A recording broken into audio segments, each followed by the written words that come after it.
Are you ready for what could be the biggest financial relief announcement of 2025? Hold on to your seats because there's been serious buzz around Capitol Hill about potential $2,500 stimulus payments and significant Social Security boosts that could put hundreds of extra dollars in your pocket every single month. But here's the million-dollar question: is this real? Is it happening? And when could you actually see this money? If you want to stay ahead of every financial update that could change your life, make sure to subscribe to our channel and hit that notification bell because we're about to break down everything you need to know about these potentially game-changing proposals.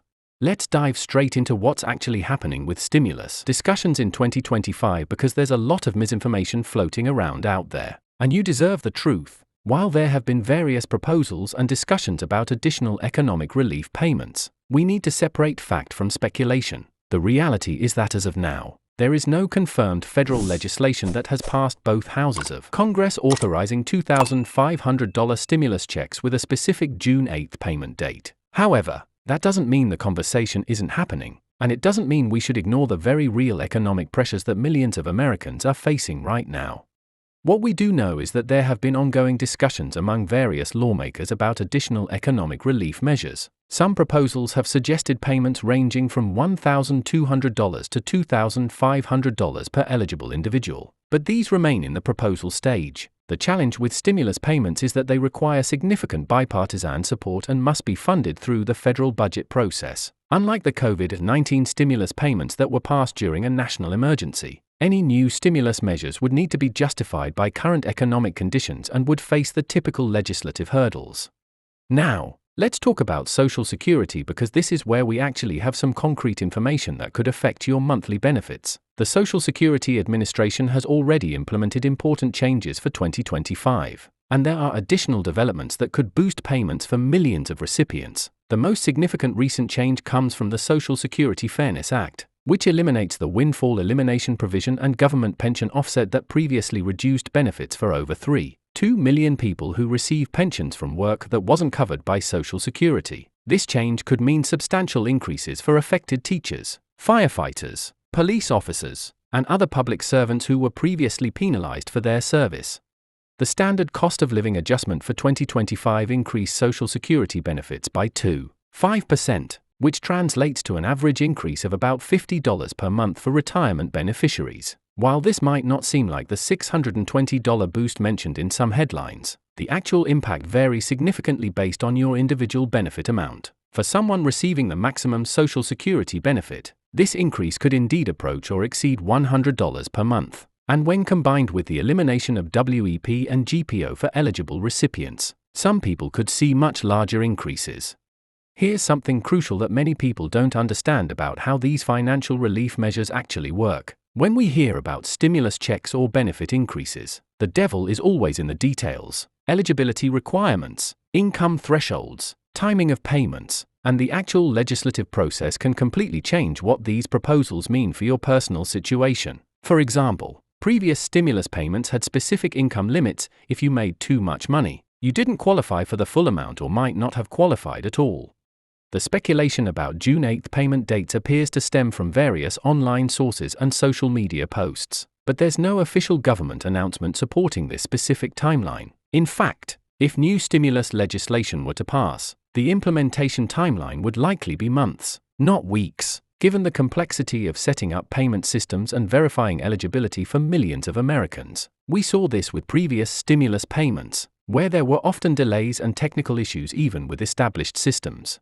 What should you be doing right now instead of waiting for unconfirmed payments? First, make sure your information is up to date with the Social Security Administration if you receive benefits. Second, ensure your tax filings are current because any future stimulus payments would likely use the same systems and eligibility verification processes as previous payments. Third, if you're struggling financially, look into existing programs and benefits that are available right now rather than banking on potential future payments.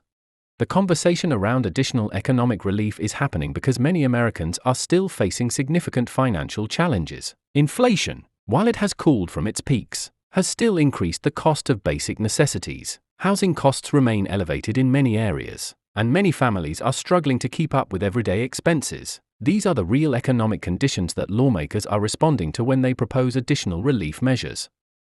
But here's what's really important to understand about the political and economic landscape surrounding potential stimulus payments. The current political climate in Washington makes large-scale spending measures more challenging to pass than they were during the height of the pandemic. Budget deficits, inflation concerns, and partisan disagreements about spending priorities all factor into whether and how additional relief measures might be structured. If new stimulus measures were to be proposed and pass, they would likely look different from the broad-based payments we saw during COVID-19. They might be more targeted to specific income levels, specific demographics like seniors or families with children, or tied to specific economic conditions or unemployment levels. The days of universal payments to nearly all Americans might be behind us unless we face another significant economic emergency. For Social Security recipients specifically, there are ongoing discussions about various improvements to the system beyond just cost of living adjustments. Some proposals include increasing the minimum benefit amount, changing how benefits are calculated for certain groups, or adjusting the cap on taxable wages that fund Social Security. These changes could have long-term impacts that are more significant than one-time payments. The key takeaway here is that while the headlines might be exciting, the reality of federal financial relief measures is complex, time-consuming, and often quite different from initial proposals. Rather than planning your finances around unconfirmed payments, focus on what you can control and what's actually confirmed. Stay informed through official government sources. Understand the difference between proposals and enacted legislation, and always be skeptical of specific payment dates or amounts that haven't been officially announced by government agencies. As we continue to monitor these developments, remember that real financial relief often comes from a combination of policy changes, economic improvements, and personal financial planning rather than from single large payments. The most important thing you can do is stay informed with accurate information and make financial decisions based on what's confirmed rather than what's speculated. We'll continue to follow these stories and bring you updates as they develop. So make sure you're subscribed to stay in the loop on all the latest financial news that could impact your life.